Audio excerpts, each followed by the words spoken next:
So what do you do when you get a sore throat? You gargle with salt. It kills organisms. So when you put that fertilizer on your golf courses, you are destroying and throwing beneficial, the balance of organisms into a tizzy. You're killing some of them. You're throwing things out of balance. You're throwing salt into the leaf tissue that doesn't belong there. And that starts a whole process of deteriorated turf.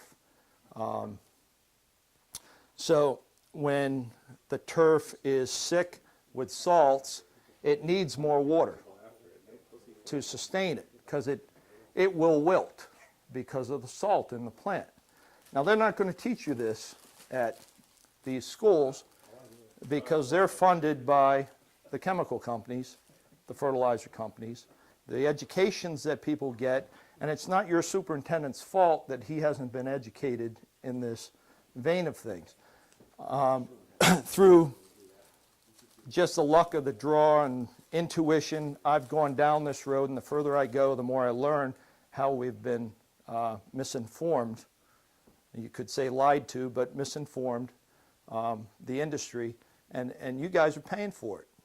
Well, it maybe touches on Adam's point, being a GM and maybe being budget conscious of, and tying back to what you were saying. You can do it better for less, right? Yeah. Your emphasis on the free, the microorganisms do it for free. Right. Where you throw in the other Well, stuff. here's a simple example. The woods out here, the forest. What's God throw a little helicopter up there, turn it upside down, and spill some NPK on it? No, there's organisms in the soil that do it for nothing. They're nature's way of doing things. They fix nitrogen. The atmosphere is full of nitrogen. It's 70, 80%. Somebody might know exactly what it is. But there's nitrogen-fixing bacteria in the soil. And you can feed the soil with different molasses. You feed it with sugars. You feed it with compost tea. You feed it with organic fertilizers. You feed it with rock dust minerals, which is about 80 different minerals in a pelletized form. And you will get a response that's unbelievable.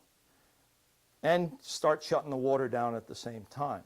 So the conversion typically would be an overwatered golf course. May take about 3 years to gradually get to a point where it is. Minimum, right, Scott? Minimum 3 years. Yeah. I think you need to know what you're doing to do it in 3 years. Had experienced it. Other than that, it may, there's going to be some learning curves in it if you haven't experienced it. I go by, I've been at the same place forever, so you can't go by me, but Scott May, who went to Aspetuck in Connecticut, did it there in 3 years and turned the place around, and then he went to Manny's and did it there. What's the turnaround? Obviously there's green and soft, and then 3 years later you're at something very attractive as far as playable, less green. What do those middle couple years look like? Are you playing off of dirt, or that's sort of the cost for somebody that thinks about going into this? Is there's a Yeah, I call it the 5% rule. You need to be prepared to lose some turf in the transition, and my philosophy has always been, if that turf can't take a certain percentage of turf, can't take the program, it doesn't belong in the program. You don't want to over-maintain 5%. Over-maintain 95% for the 5%. So let a certain degree of turf loss occur, and you will strengthen that 95%. And each year you do that, you're investing in the bank. And the bank account is good perennial grasses that require less maintenance. And the more of those you get, the more you can tweak it. And it just keeps snowballing in that direction. Scott, let me just add one thing. One of the important things in your situation is to get the right advice, to come and educate the membership one way or another, rather than, and maybe the USGA is not the right advice. I'm not on camera, right? well, you said maybe. How many gallons you use a year at that place? Just curious. 9 million for 27? So step one This is to year. get This somebody year, in that yeah. can educate the membership and educate the superintendent. without putting their arm around them all day, you know, that's a step. And then the next thing is to do is emphasize the fact that they're probably gonna save a fair amount of money, and that brings a lot of bills. Actually, you know, finding a membership in my club's not an issue, it's superintendent. In the superintendent or in the maintenance or? It's the superintendent's the issue. Well, I mean, He's very job conscious, which is understandable. and he, you know, there's a lot of guys looking for work today. Well, this, Well, is there a this, lot more work for you to maintain a course under those sort of razor's edge conditions? oh, no, it's easier. It is. Oh, yeah. You spend less time there, you can go home, the grass can go dormant, you know it's going to survive if it goes dormant. Dormancy is a normal a natural mechanism the plant goes through if it doesn't have all the salts in it, and if it hasn't been overwatered and over-maintained in a lush condition. You shut the water down if a turf's been over-maintained in that luscious state of wonderful green that you've seen.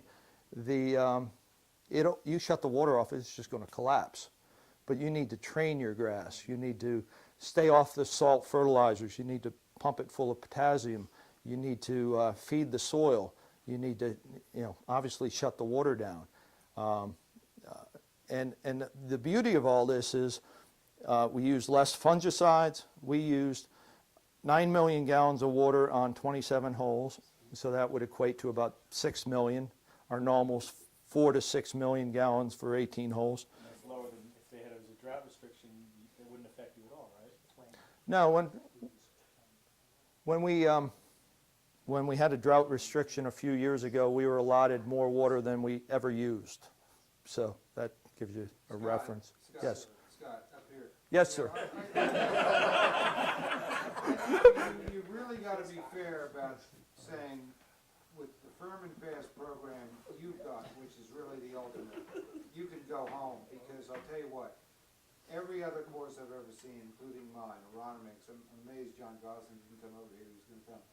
But they can't go home, because they gotta stay there, watch it, like a hawk, syringe, Oh, yeah. syringe. Yeah. And you've been doing this for 25 years.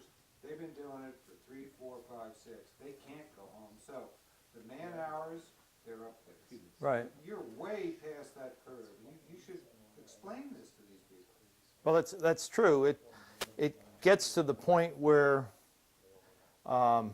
you may have to nurse the grass during these dry periods where you're trying to dry the golf course out. That first couple of years, you might be hanging around syringing grass, but you're doing that anyways when it's wet and overwatered. You're doing that anyways. You need to nurse the plant. So it's more rewarding knowing that you're going someplace that you might be able to watch your kid play soccer or something in the near future, and have a life beyond the golf course maintenance. And also, with this economy, obviously, this is a program whose time has come. Thank God we've got an economy that's...